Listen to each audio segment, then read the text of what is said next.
What is up, you guys? This is Jaden Schaefer. Today I want to talk a little bit about Airbnb. I've had my house on Airbnb for the last 2 months now. I'm going to break down exactly how much money I made, how much money it cost me, some things I would do differently, and also some things that would make the whole process run a lot smoother if anyone's planning on doing Airbnb in the future.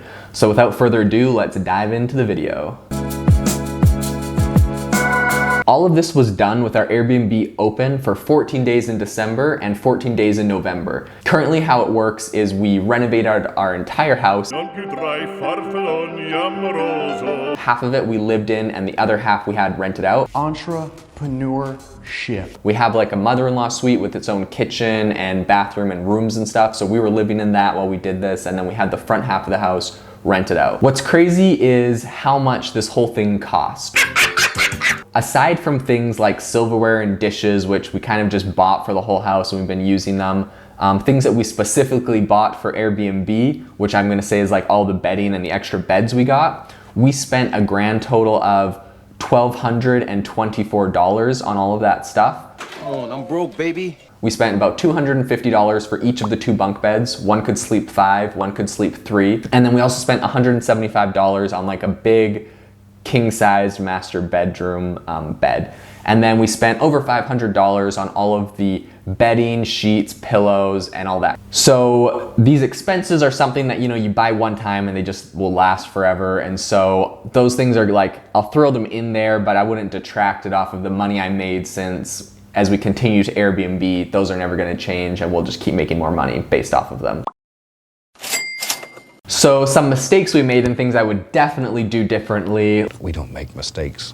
We have happy accidents. The first day that we started this whole thing, I ran around the house, took pictures, we had all the beds in, I was super hyped, and I thought like, oh, this is gonna take like a couple weeks for the momentum to get rolling, so I just posted the whole thing, accepted all Airbnb's default settings, went to bed, and the next morning when I woke up, I realized that a month and a half of the 2 months I had available was already booked in one night. I was blown away. Obviously, the price was a lot too low. It is what it is. It is what it is. So it just got snapped up. What had happened was in Airbnb's default settings, they had a setting that was 20% off for your first 3 bookings because you're kind of new and they want you to get some reviews and stuff. And so I thought like, oh, they'll be just like one-day things, and so I'll just throw it out there, get a couple quick ones that are discounted, get some 5-star reviews, and the momentum will build. Oh, Kathy. In addition, they had a 30% off if someone books for a month or more. So what happened was somebody saw that, booked for over a month and a half. They got over 50% off with the 20 and the 30% discounts. And so they paid $1,300 for like a month and a half of rent, which is, that's cheaper than they could get rent anywhere, and it's, a big house with sleeps 14 people and stuff.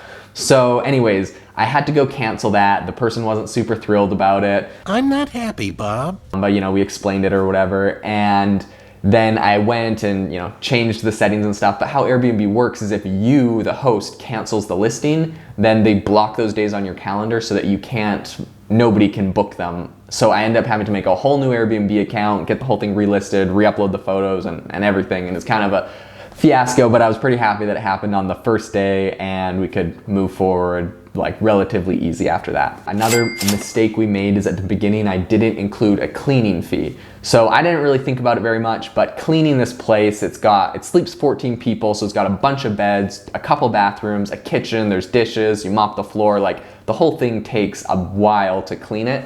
And so you definitely want to add a cleaning fee to compensate yourself for all that work that you're doing. So I added a $50 cleaning fee, and by the end of the 2 months or 4 weeks that we really had it open, we got paid $400 for cleaning fees. And so we just did that because we were around at the house and stuff. But in the future, if we were out or having someone else manage it, I would just hire a cleaner to come in when people left and clean the place and pay them the cleaning fee, maybe increase it depending on how long it took them.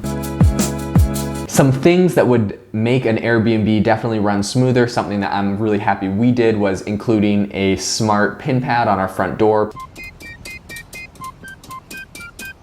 People also have lock boxes to get the key out, but something like that where we can give people the pin, we don't have to see them or talk to them.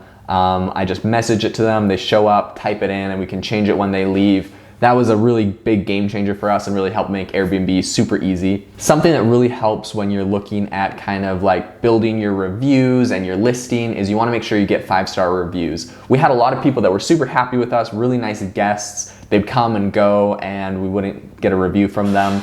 Something I found that really helped with that was to message them after they left and be like, hey, you know, really happy to have you. Hope you enjoyed your stay. Hope you liked the late checkout we gave you. You know, if it was helpful and you liked it, we'd love it if you could give us a review. Honestly, just asking for a review sometimes, whether it's good or bad, people typically will just give you a good review if they had a good experience, if your place was good. So that kind of helped us get some 5-star reviews. Something that was really awesome for us that we did at our house is we created a book that we left on the counter with a whole bunch of info about our house. A lot of this info could also be found in our Airbnb listing, but we found when people got there, they weren't looking through their app for all the details in the Airbnb app.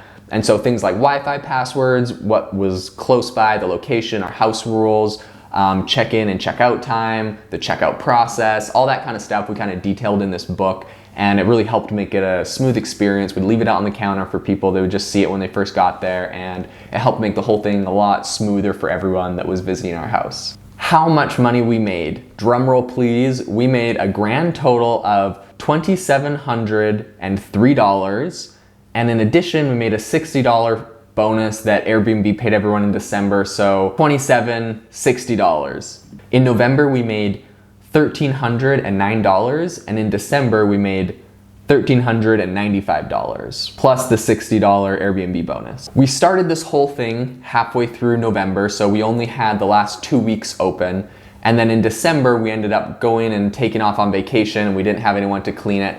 So we only had the first and the last week really open. So about 14 days in December and 14 days in November were open. And still with that, we made over $2,700. So I'm pretty pumped with how the whole thing went. I'm pretty confident that if we had it open for longer so you could get earlier bookings and we had it open for the full months, we could pretty easily double and do $2,700 a month with the exact listing we had.